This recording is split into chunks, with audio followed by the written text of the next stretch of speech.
നമസ്കാരം, മലയോര എക്സ്പ്രസ് ന്യൂസിലേക്ക് സ്വാഗതം. ഇന്ന് നമ്മോടൊപ്പം ഒരു പുതിയ അതിഥിയാണ്. കഥയും കവിതയുമായി ഒത്തിരി പുരസ്കാരം കിട്ടിയ ഒരു പുതിയ അതിഥി. നമുക്കൊന്ന് പരിചയപ്പെടാം. ചേച്ചി നമസ്കാരം. നമസ്കാരം. ചേച്ചി, നമുക്ക് നമ്മുടെ മലയോര എക്സ്പ്രസ് ന്യൂസിന്റെ പ്രേക്ഷകരെ ഒന്ന് പരിചയപ്പെടുത്താവോ? പരിചയപ്പെടുത്താം. എന്റെ പേര് വിജയലക്ഷ്മി. വട്ടിറയാണ് ഞാൻ ജനിച്ചത്. വട്ടിറ സ്കൂളിനടുത്തായിട്ട് എന്റെ വീട്. പിന്നെ ഇപ്പം താമസിക്കുന്നത് മുഴക്കുന്ന് അമ്പലത്തിനടുത്താണ്, തൃങ്കശ്ശേരി ടെമ്പിളിനടുത്ത്. ഇങ്ങനെ പറയുന്ന കേട്ടിട്ടുണ്ട്, നല്ല ഒരു കവിയത്രിയാണ്. ഒത്തിരി കവിതകളൊക്കെ തീരത്തത്രയും കവിതകൾ എഴുതിയിട്ടുണ്ട്. പുസ്തകങ്ങൾ ഒന്നിറക്കിയിട്ടുണ്ട്. ഇനിയിപ്പൊ ചെറുകഥാ സമാഹാരത്തിനുള്ള കഥകളായിട്ടുണ്ട്. പിന്നെ നോവലിന്റെ പകുതി എത്തി. നമ്മുടെ പ്രേക്ഷകർക്ക് വേണ്ടി ചേച്ചിയുടെ കവിതയിൽ ഒരു രണ്ടുപേരി കവിത ഒന്ന് ചൊല്ലാവോ? ചൊല്ലാം, പക്ഷെ കവിത ചൊല്ലാൻ അത്ര ഇതില്ല. ഞാൻ ചൊല്ലാം. എന്നാൽ എന്റെ കൂട്ടുകാരിക്ക് വേണ്ടിയിട്ട് ഞാൻ എഴുതിയ കവിതയാണ്. കൂട്ടിനായി ഞാനെന്നും കൂടെയുണ്ട്.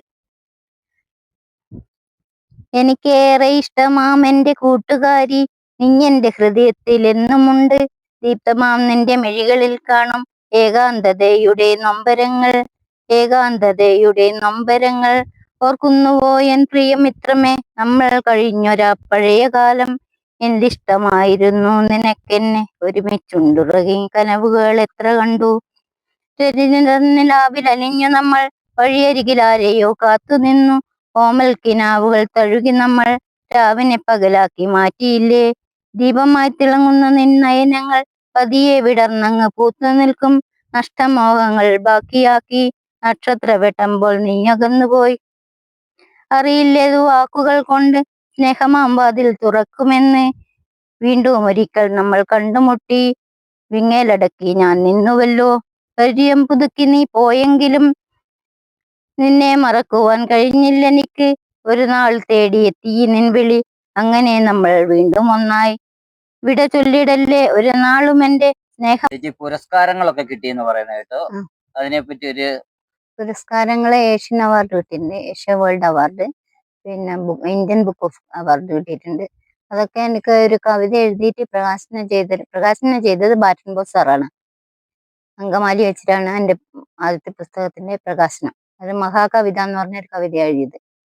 അത് നമ്മളിപ്പോ സാധാരണ അമ്മമാരെ ഇപ്പം പൊതുവെ സമൂഹത്തിൽ ഉണ്ടാകുന്ന അമ്മമാരെ നോക്കാതെ നിൽക്കുന്ന ഒരവസ്ഥയാണ് ഞാൻ എഴുതിയത്. പിന്നെ ആ മഹാകവിത 318 വരികളുണ്ടായിരുന്നു. ആ മഹാകവിതയും ഒരു 4-5 കവിതയും വേറെയും കൂടി എഴുതിയിട്ടാണ് ബുക്ക് പ്രസിദ്ധീകരിച്ചത്. അമ്മ എന്നായിരുന്നു എൻ്റെ ബുക്കിന്റെ പേര്. അതിനാണ് എനിക്ക് അവാർഡ് കിട്ടിയത്. എവിടെ? തൃശ്ശൂർ വെച്ച്, അങ്കമാലി വെച്ച്. ഇതിന്റെ പ്രകാശനം ചെയ്ത ബാറ്റൻ ബോസ് CP പള്ളിപ്പുറം, ബാലസാഹിത്യകാരൻ CP പള്ളിപ്പുറം. ബാറ്റൻ ബോസ് ഡിറ്റക്റ്റീവ്. നമ്മുടെ വീട്ടുകാരെ കുറിച്ചൊന്നും പറഞ്ഞിട്ടില്ല ഇതുവരെയായിട്ട്. അവരെ കുറിച്ചും കുറച്ച് അറിഞ്ഞാൽ കൊള്ളാം. വീട്ടുകാര് വട്ടിറ ഞാൻ ജനിച്ചത്. അവിടെ എൻ്റെ അമ്മ, ആങ്ങള, എൻ്റെ മൂത്ത സഹോദരി, ഒത്തിരി ആൾക്കാരായിരുന്നുണ്ടായിരുന്ന. സഹോദരിന്റെ കല്യാണം കഴിഞ്ഞ് പിന്നെ ഞങ്ങളെ അമ്മയും മരിച്ചുപോയി 4 വർഷം. ഭർത്താവ് ഞങ്ങള് പിന്നെ മുഴക്കുന്ന് അമ്പലത്തിനടുത്ത് ഞങ്ങൾ വീടെടുത്ത്, ഞാനും ഭർത്താവ് ഇന്റർകാസ്റ്റ് ആണ്. ഞങ്ങൾ സ്നേഹിച്ച് കല്യാണം കഴിച്ചതായിരുന്നു.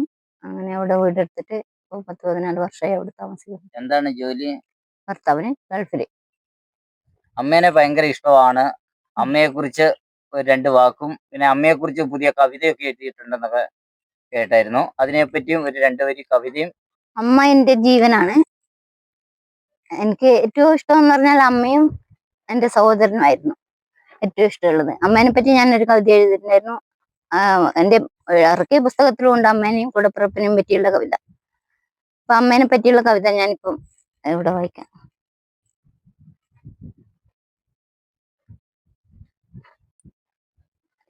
അമ്മ തൻ മനം തേങ്ങുന്നതെന്തിനോ അറിയാമോ ആ നൊമ്പരത്തിൻ ഹേതു. മക്കൾക്ക് വേണ്ടിയാണ് ആ ജന്മമെന്നും അമ്മ തൻ നെഞ്ചിലെ വിങ്ങലാണ് നാം. മക്കൾ തൻ ഉയർച്ചയിൽ അമ്മ മനമെന്നും ആമോദത്തിൽ ആറാടി നിൽക്കുമല്ലോ. മക്കൾ തൻ ബാല്യകൗമാരം വരെയും അമ്മയാണ് അവർക്ക് ഏറ്റവും പ്രിയമുള്ളയാൾ. പെറ്റമ്മ തൻ സ്നേഹ മലകടൽ പോലെ വറ്റില്ലൊരിക്കലും ആ സ്നേഹക്കടൽ. നൊമ്പരത്താൽ നാം നിറിപ്പിടയുമ്പോൾ ആ മടിയിൽ തല ചായ്ച്ചാൽ തീരുമെല്ലാം. അമ്മ തൻ കൈയുടെ മൃദുസ്പർശം നമ്മിൽ ആനന്ദ പൂമഴയായി തീരുമല്ലോ. അമ്മിഞ്ഞ പാല് കുടിച്ച നാമെല്ലാം അമ്മയെ സ്നേഹിച്ചു ജീവിക്കണം. ആരും ഒരിക്കലും മറക്കരുതമ്മയെ, അമ്മ തൻ ശാപം വാങ്ങാതിരിക്കണം. അച്ഛനെ കണ്ട ഓർമ്മ എനിക്കില്ല. എൻ്റെ ചെറുപ്പത്തിൽ തന്നെ കുഞ്ഞുനാളിൽ തന്നെ അച്ഛൻ മരിച്ചിരുന്നു. അച്ഛൻ സൂയിസൈഡ് ചെയ്തതാന്ന് തോന്നുന്നു. പിന്നെ ഞാൻ ഉണ്ടായി 2 വയസ്സ് ആയപ്പോ അച്ഛൻ മരിച്ചു. പിന്നെ എനിക്ക് അച്ഛന്റെ സ്നേഹം തന്നു വളർത്തത് എന്റെ ആങ്ങള, മൂത്ത സഹോദരൻ. അതാണ് ആങ്ങളയോട് അത്ര ആങ്ങളെന്ന് പറഞ്ഞാല് അമ്മേനെ കാട്ടും എനിക്ക് ഇഷ്ടം എന്ന് പറഞ്ഞാൽ ആങ്ങളേനെയായിരുന്നു. ആങ്ങളേനെ പറ്റിയൊരു കവിതയുണ്ട്. ആങ്ങളേനെ പറ്റിയുള്ള കവിതയാണ് ഞാൻ പ്രസിദ്ധീകരിച്ചത്. ആങ്ങളേനെ പറ്റി ഒരു കവിതയൊക്കെ എഴുതിയിട്ടുണ്ടല്ലോ, ആ. അതിന് 2 വഴി. ആങ്ങളെയാണ് എനിക്ക് എന്റെ ജീവനായിരുന്നു ആങ്ങള. അതിനെപ്പറ്റി ഞാൻ 2 കവിത അന്നേരം എഴുതിയ കവിതയാണ് ഞാൻ പറഞ്ഞത്. കൂടപ്പിറപ്പ് എന്നാണ് കവിതയുടെ പേര്. നിറദീപത്തിരി പോലെ ഇന്നും കാണുന്ന പ്രകാശനാളമായി എന്നിൽ കൂടപ്പിറപ്പിൻ ആത്മരൂപം, മറവിക്കിടയില്ലാത്ത എൻ മനസ്സ് ഓർക്കുന്ന നിത്യവും ആ സ്നേഹവാത്സല്യം. താതന്റെ സ്നേഹം തന്നൊരേട്ടൻ, ആവോളം വാത്സല്യം എനിക്ക് ഏകിയല്ലോ.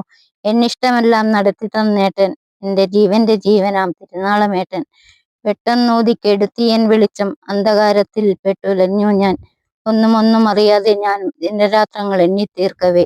എവിടെ തിരഞ്ഞെന്ന് നോക്കിയാലും അവിടെല്ലാം വെറും ഒരു ശൂന്യത മാത്രം. കണ്ടില്ലൊരിടത്തും ആ സ്നേഹത്തെ, എല്ലാം വെറും ഒരു സ്വപ്നമായി. പ്രകൃതിയിൽ വീശുന്ന കാറ്റിനോട് എന്റെ ഏട്ടനും സ്നേഹവും എവിടെ പോയി? എൻ ഹൃത്തിനെ തഴുകിത്തലോടിയ കാറ്റെന്റെ ചെവിയിൽ മൊളി.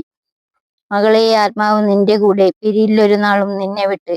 എവിടൊക്കെ നീ തളരുന്നുണ്ടോ അവിടെയെല്ലാം നിന്റെ ഏട്ടനുണ്ട്. നീ എത്ര സ്നേഹിച്ചിരുന്നോ അതിലും കൂടുതൽ നിന്നെയും സ്നേഹിക്കുന്നു. അത്ര ഇഷ്ടമാണ് ചേട്ടന്. അത്ര ഇഷ്ടമാണ്. ഏട്ടൻ ഏട്ടൻ പോയ പിന്നെ ഞാൻ അബ്നോർമലായി പോയിരുന്നു. കുറെ നാൾ കഴിഞ്ഞ് നോർമൽ സ്റ്റേജിലേക്ക് എത്താൻ വേണ്ടിയിട്ട് അന്നേരം എഴുതാണ്. ലഹരിയാണെങ്കിലും എവിടെയും സങ്കടമായാലും സന്തോഷമായാലും എന്തിനും ഏതിനും ലഹരിയാണ് ആശ്വാസം. കള്ളും കഞ്ചാവും അല്ലാതെ ഇന്ന് നിരവധി ആളുകൾ അറിയപ്പെടുന്നു. വെട്ടിക്കടകളിൽ കിട്ടുന്ന ഹാൻസും ലഹരി ഇനത്തിൽപ്പെട്ടതാണല്ലോ. കൊച്ചു കുഞ്ഞുങ്ങൾ പോലും ലഹരിക്കടിമയായി മാറിയ കാര്യം ഓർത്ത് കരയുന്നു അമ്മമാരും. ലഹരി കഴിക്കുന്ന സഹോദരന്മാരെ ഓർക്കുക നിങ്ങൾ തൻ കുടുംബാംഗങ്ങളെ. തമാശക്കായി നിങ്ങൾ ഒരു വട്ടം കഴിച്ചാൽ പിന്നെ നിങ്ങൾക്ക് ജീവിതം ഇരുട്ടിലായി. എന്തിനായെന്ന് നിങ്ങൾ സ്വയം നശിക്കുന്നത്? ഒരുമാത്രം നിങ്ങൾ ഓർത്തു നോക്ക്. നിങ്ങൾ തൻ ഭാവി ഇനി എവിടെ നിൽക്കും? നിങ്ങളെ ആൾക്കാർ അകറ്റി മാറ്റും. കഞ്ചാവും കറുപ്പും ബ്രൗൺ ഷുഗറും എല്ലാം ഒഴിവാക്കി ADMA. ഇതിൽ നിന്ന് നമുക്ക് ഈ നാടിനെ രക്ഷിക്കാം. നമ്മൾക്ക് ഈ തലമുറയെ കാത്തിടാം. ഇതിൽ നിന്നും ഒരു മോചനത്തിനായി, നമ്മുടെ മക്കളെ രക്ഷിപ്പതിനായി നമ്മൾ ഓരോരുത്തരും മുന്നിട്ടിറങ്ങി ലഹരിയെ ഒന്നായി തുടച്ചു നീക്കാം. ലഹരിയെ ഒറ്റക്കെട്ടായി നീങ്ങിടാം. ലഹരിയെ നമുക്ക് മാറ്റി നിർത്താം. തല ഉയർത്തി പറഞ്ഞിടാം നമുക്ക്, ലഹരി നമുക്ക് വേണ്ടേ വേണ്ട. ഇത്രയും നേരം നമ്മളോടൊത്ത് വിശേഷങ്ങൾ പങ്കുവെച്ച ചേച്ചി ഒത്തിരി നന്ദിയുണ്ട്.